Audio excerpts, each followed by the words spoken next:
Thank you. Hello, everyone. It's nice to see everybody, and I hope to meet new people. It's been my pleasure to be at Emmanuel here since 2018. So we're coming up on 7 years. Wow. Being interviewed by the wonderful Laura McDaniel. And it's just, I really enjoyed working here. It's the greatest job for the greatest church,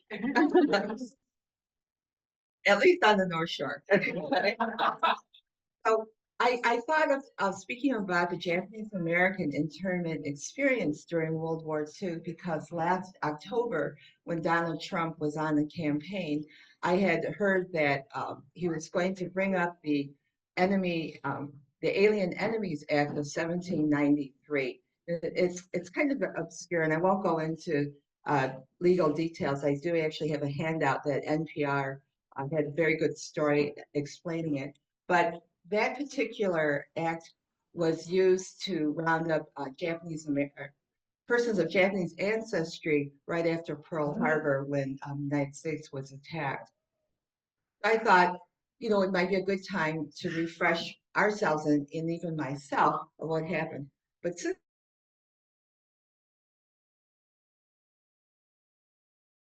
after another. And what has disturbed our family as Japanese Americans is, well, the roundup of civilians and then them being transported by military personnel. And they're using military aircraft right now, but in 1942 it was buses and trains that were used to transport Japanese Americans.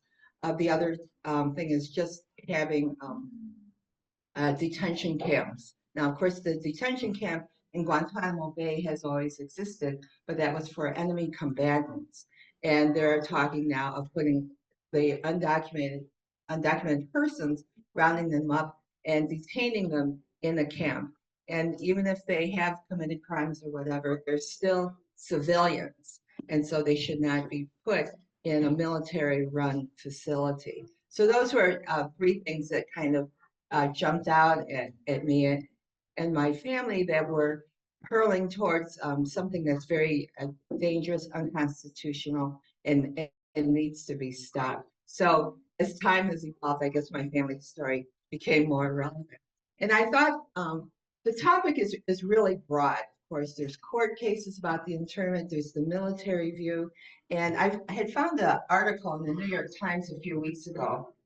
It was written by a man named Timothy Soseki Kudo, and his title is A Racist Purge Almost Destroyed My Family. Another one is coming. And he does a really fantastic job of talking about his family, the court cases, the legal ramifications, how his family was affected, and then the aftermath in one article. So if you want to know all the details, this is probably the best consolidation of all events that I've ever read. So I printed out some copies.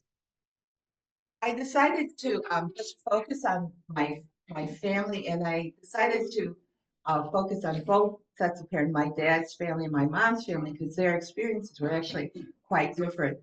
They were in two different parts in California, but and they had something to do with it. Okay, next slide.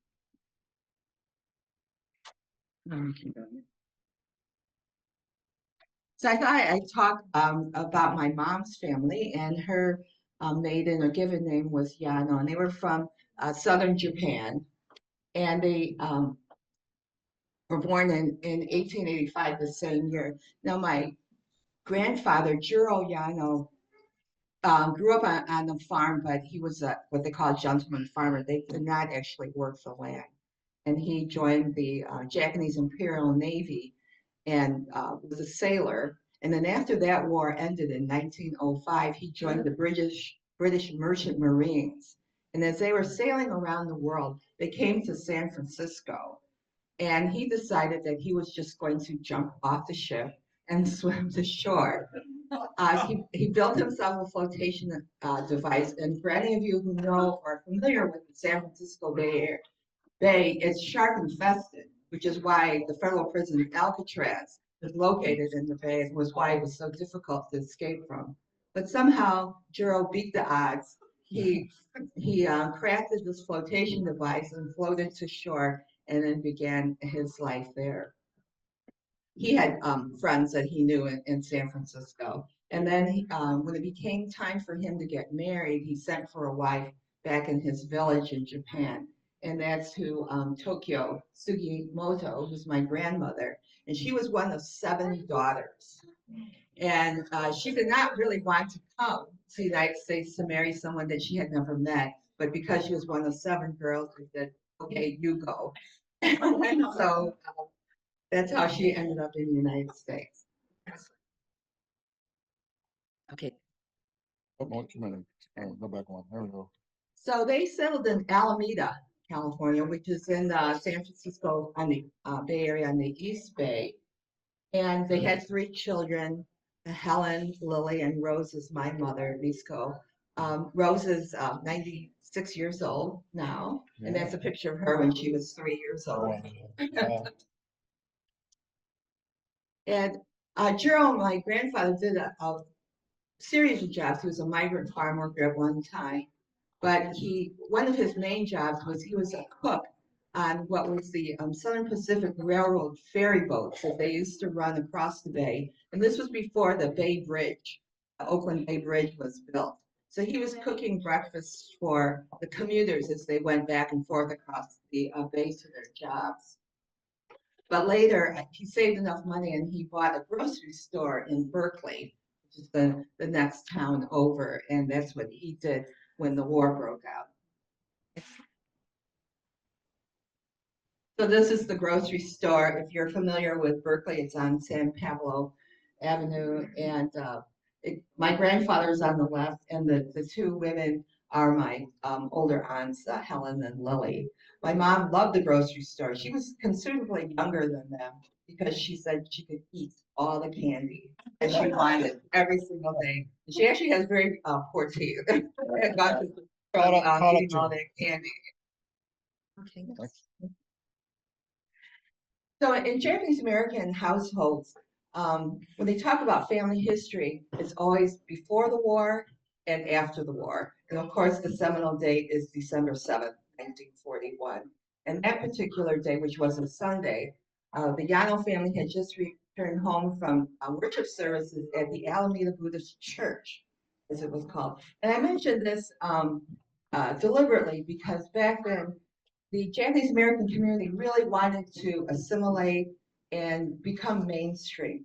So instead of calling it a temple, which it is called temple today, and Asayo, you might know better of when the name conversions changed from Buddhist church to Buddhist temple. But back then, they called it a church, and Jiro was the church president. He was the Michael Kloster of the Alameda Buddhist church.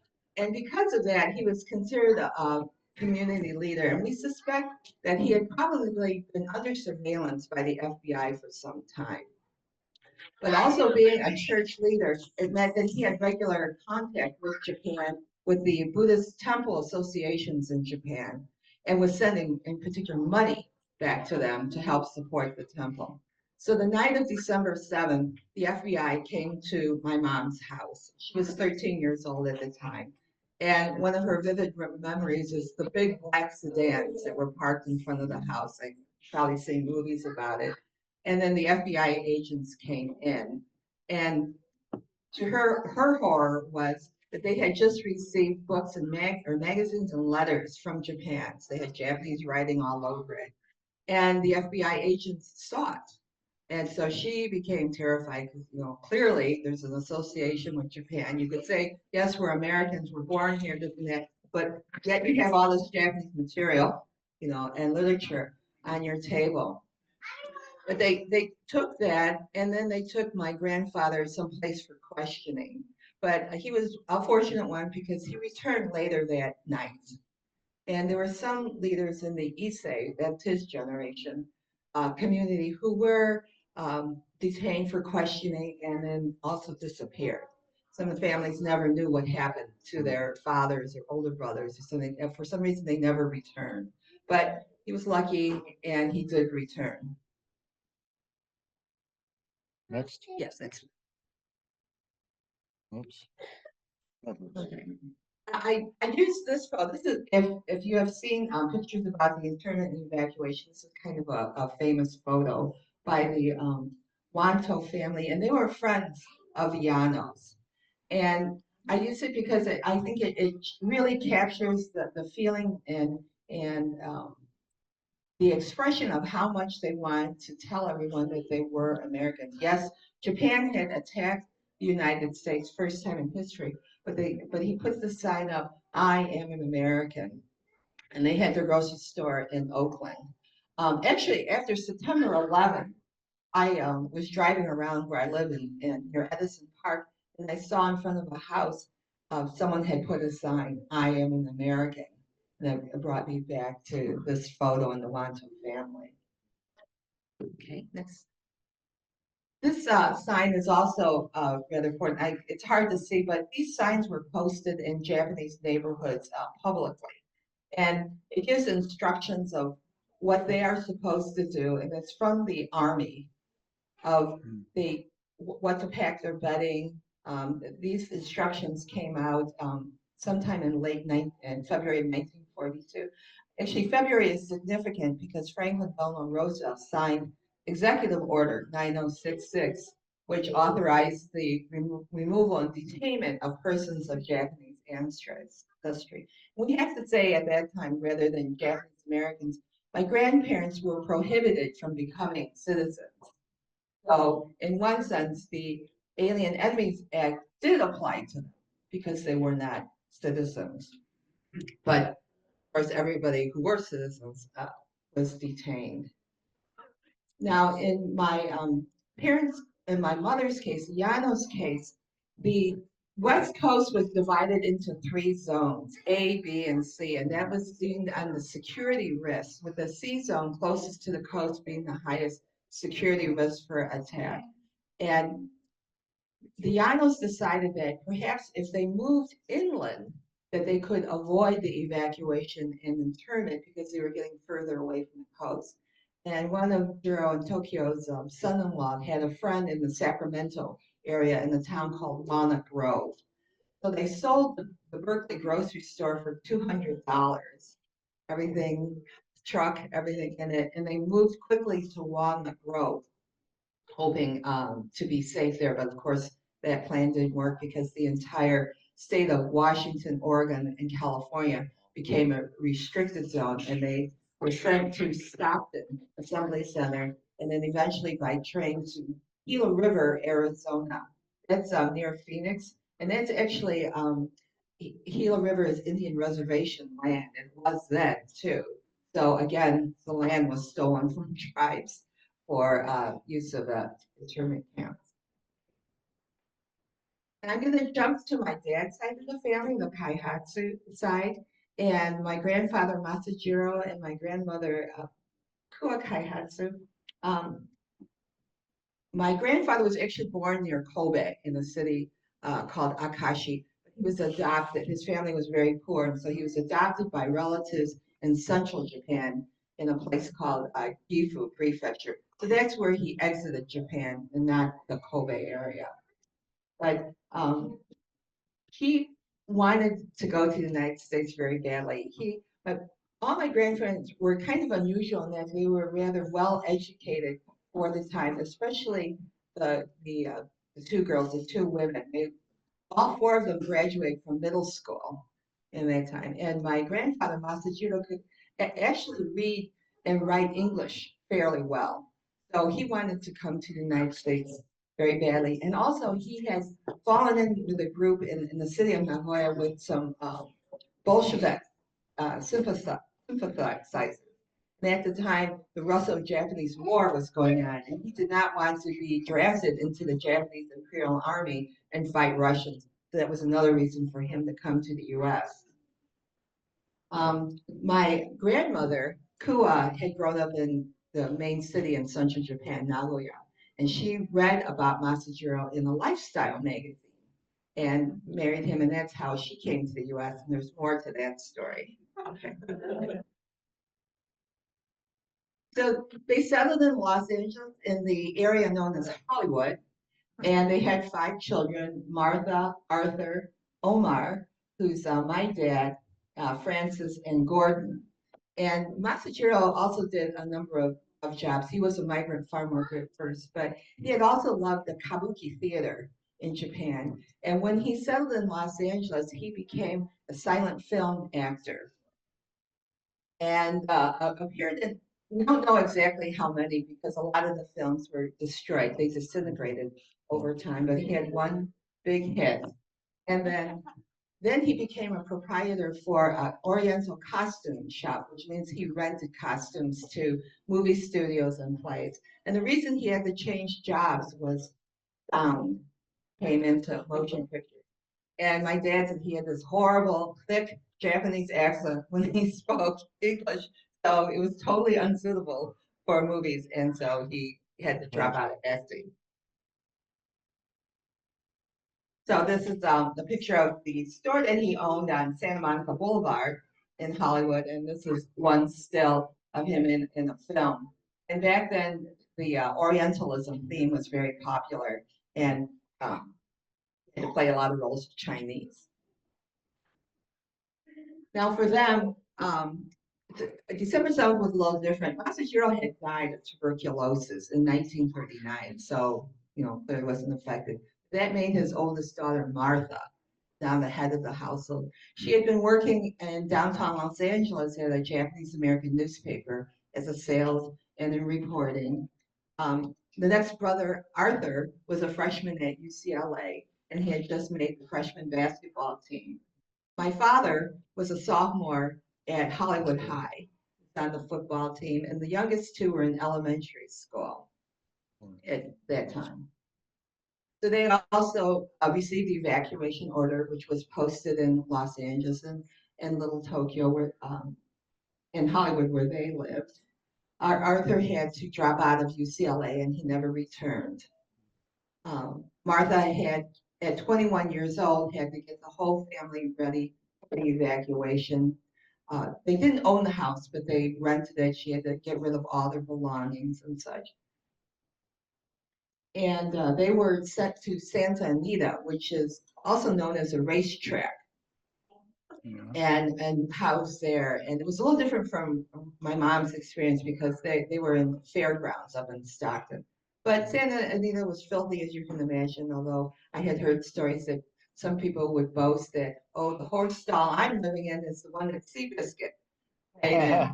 So, Hey, we played that one up. yeah, they tried to have a little brevity on it. Some people did store their belongings with the government, but in the Llanos case, because they had already moved once, they didn't really have much to store. The Kaihatsus had storage in Los Angeles, but many of these storage lockers or warehouses were broken into, and a lot of items were stolen. But I think in our case, we did manage to salvage a lot, which was eventually shipped from Los Angeles to Chicago. This is a map. I apologize for the poor quality, but just shows you where the camps are located in the interior of the United States.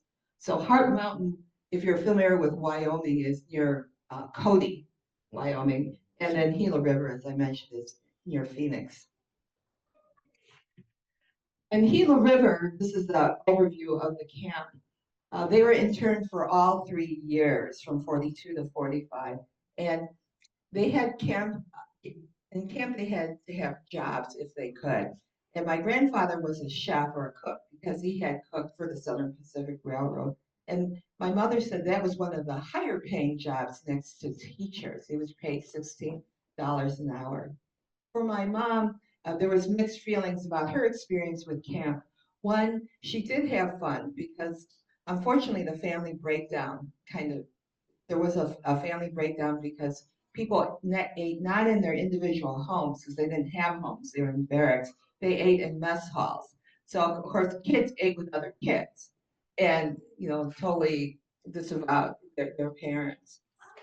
Also in her case, because she had moved to the Sacramento area, when she went to Gila River, she didn't really know a lot of people. The Llanos knew very few people. All their friends were back in the Bay Area, had been evacuated to Tanforan, and then to Topaz, Utah. All her friends and other relatives actually too who decided not to go to Sacramento were in Utah and they were in Arizona. And the Kaihatsus were in Heart Mountain, Wyoming. And um, just Kua, my grandmother, Martha, Francis, and Joe, the younger children, stayed in Camp Hall the entire time. I like to show, this is a photo, my Uncle Gordon is in it. He's in the Boy Scout. And I had mentioned that they had, daily life. People had jobs. They had schools. They had prom dances. They had Boy Scouts. In the Boy Scouts, he learned to play the bugle, and eventually the trumpet, and he became a jazz aficionado. And they bizarrely had daily life as best as they could. Now, Omar and Arthur were not in camp for the entire time. And one was Arthur, because he was the oldest son, he could speak, read, and write Japanese. So they were recruiting for the military intelligence service interpreters. So Arthur went into the service in that, and he was trained at Fort Snelling in Minnesota. And then he went to occupied Japan. He was interviewing and interrogating captured Japanese soldiers. But Omar tried to get into MIS because it would be a cleaner job per se. But he ended up in the infantry in the 442nd Regimental Combat Team. He was a infantryman soldier, and he was the group that followed the D-Day invasion. So he served in France and Italy.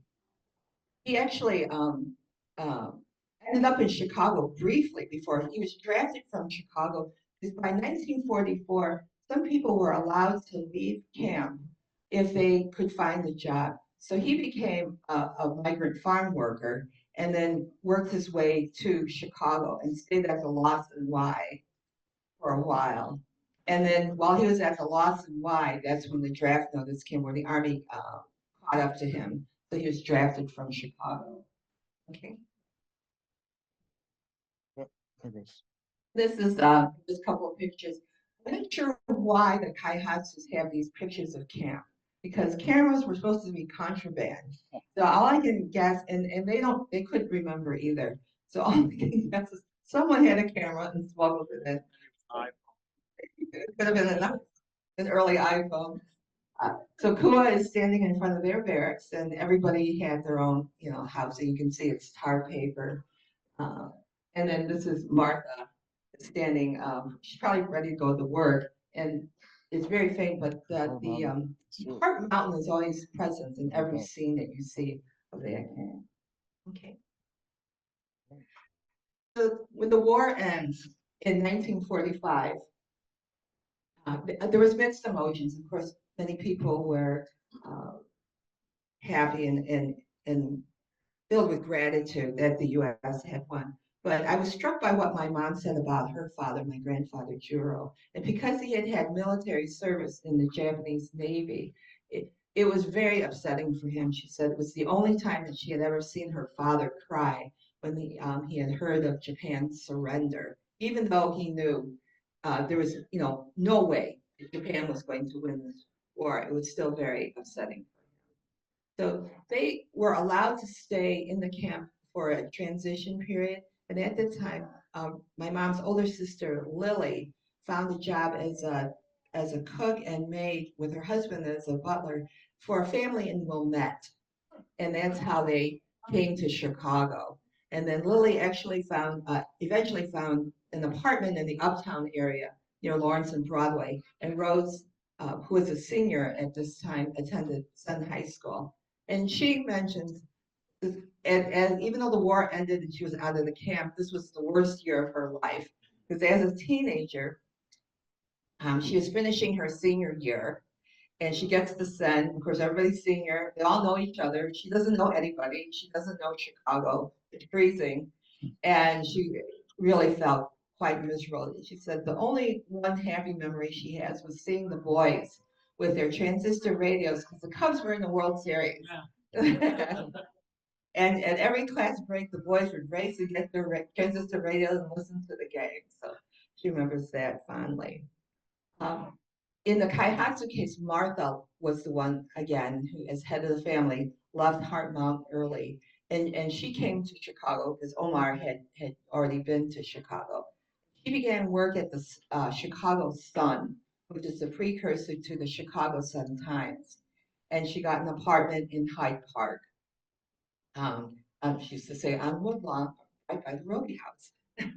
I'm like, okay. Uh, so she eventually moved to New York, where she worked in public relations for architecture firms. So she brought the rest of the family, Kua, Francis, and Cho. Francis had graduated Hard Mountain High School, but Gordon was still in high school, so he ended up graduating from Hyde Park High School. And oh, I forgot about my mom's other family. Unlike the Kaihatsus, the Yanos, my grandparents and the eldest sister moved back to California.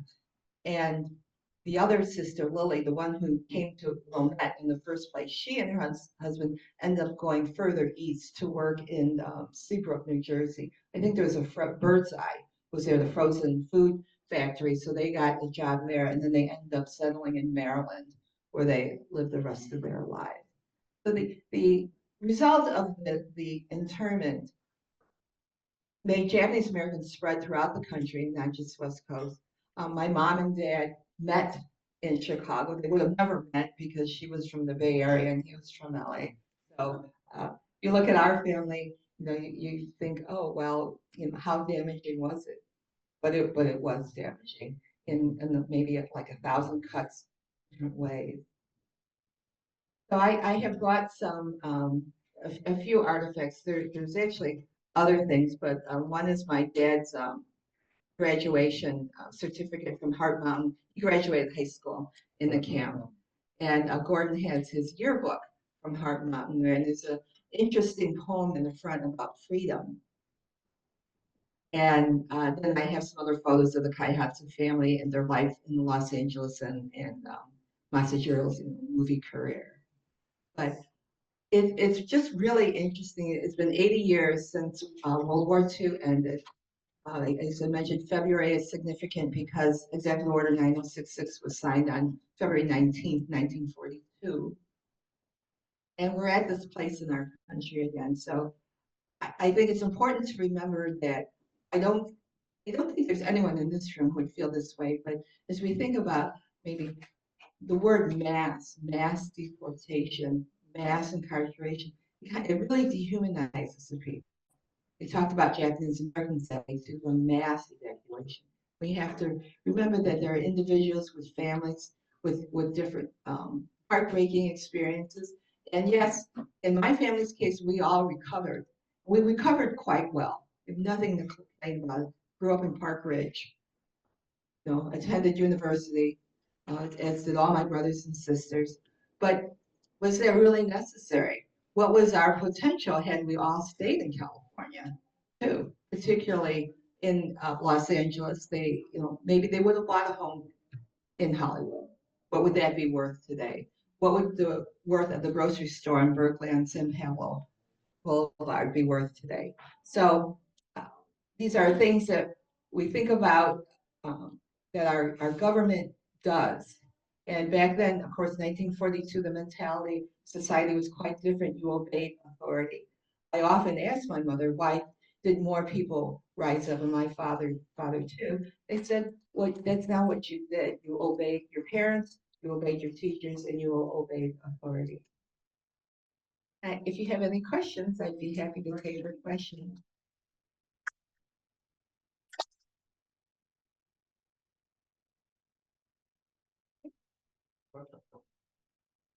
Yeah, Jim?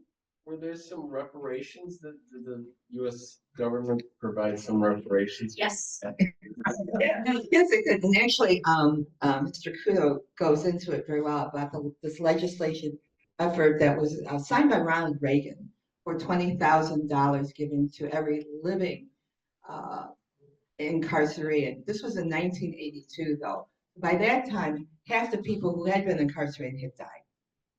So, but my parents, both my mom and my dad, and actually I had two cousins that were born at Gila River. They also received their reparations. Dido? Um, Actually, it was 1988. Oh, 80, And sorry, yeah. in 1992, I got my check for $20,000. My mother and my older brother. My grandparents had since passed away, but the government called me. So I got a phone call asking me, "Do you know Ryoichi Horide?" And I said, "Why do you want to know?" They says, "Well, we want to know where he is." I said, "Well, he's gone." "Well, where did he go?" I mean, anyway, my father had passed away. So everybody who was born in the camp, was incarcerated in the camp, they were alive, they got that $20,000. And sadly, many people nowadays really resent that because where's that money coming from? And it's from the government and you're paying taxes to do that. So, I had heard that part of the impetus for this legislation for the reparations was based on the a moratorium against the Vietnam War, in 1967 or 8. But anyway, some of the student protesters were unjustly incarcerated, and they received something like $50,000 a day that they were wrongfully imprisoned. So someone said, well, if they could receive that, then it's worth it for us to go after the reparations.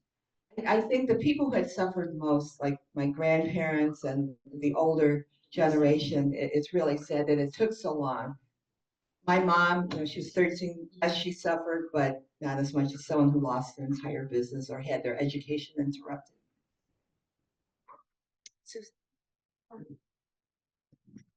Thank you, Jane. I am curious, did your uncles have a choice of whether they wanted to join the military and others who were interned?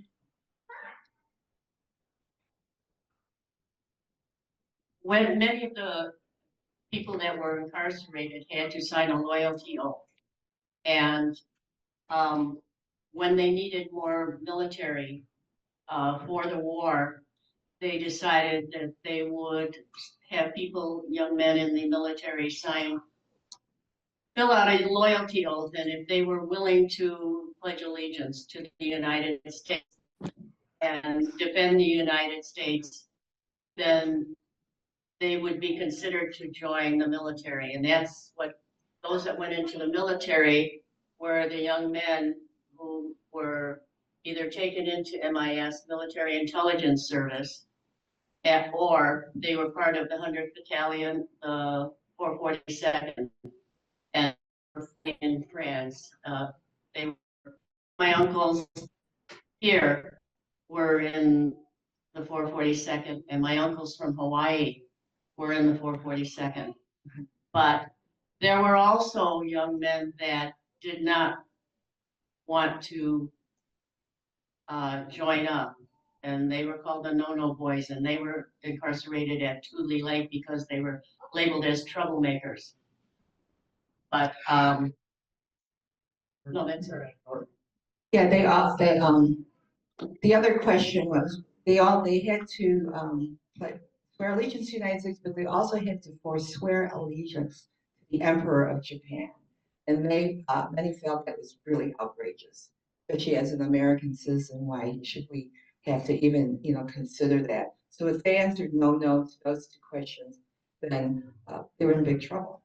And some ended up not only at Tule Lake at a special detention camp, they were at Fort Leavenworth too. And I asked my father why he didn't, why he went on the draft, and he said, I didn't want to go to prison. Is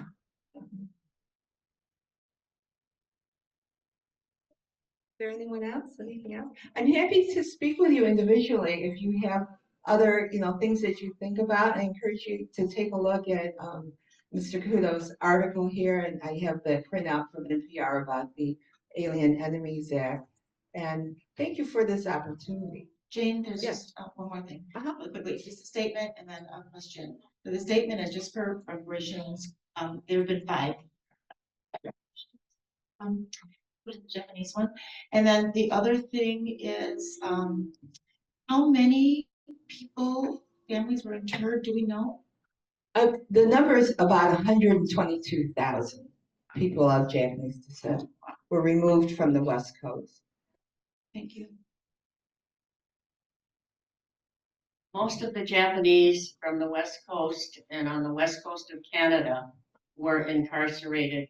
But then I found out many others who were my age, who lived in Chicago and other places off the West Coast, did not have to go to camps. And also individuals, men and women who were married to non-Japanese did not have to go to camps. One of my classmates said that her mother got married to somebody else who wasn't Japanese because she didn't want to go to camp.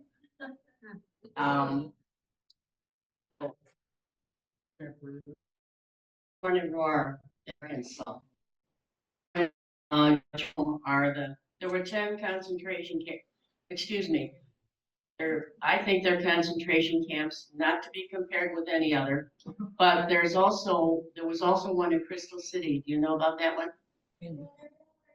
People who were in America, mainly in Brazil, may not be aware, but there's a large Japanese population in South America and Mexico. But the individuals that were in South America, especially Peru, were gathered up without giving any notice, put on a boat and sent to the United States and were incarcerated in Crystal City, Texas. And the Japanese that were there, it's interesting because friends of ours have a Spanish first name and a Japanese last name. But they are now fighting for their reparations because they were incarcerated. But the government said because they came here illegally, they are not eligible for reparations. They have any choice. And many of them had gone back to South America, but South America want them, even though the head of the Peruvian government, this guy who happened to, but now the Japanese American League is working to help those that were incarcerated in Crystal City get reparations because they deserve it and their families were so disrupted. So, and there's a book you can read called Adios Peru that was written by a friend of mine, Art Higashida's dad, who wrote the story of what happened to the Japanese in Peru. So there's a lot of literature that you can read about this. And aside from Guantanamo, there still are concentration camps in the United States. They don't talk about them.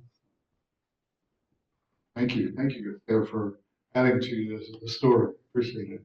And I'm sure that people have more questions too. You can check in with anybody here that's knows about it. So Or send me an email, There which you is, it's on the e-news. Very The news feed, so feel free. let's give Dan. Thank you.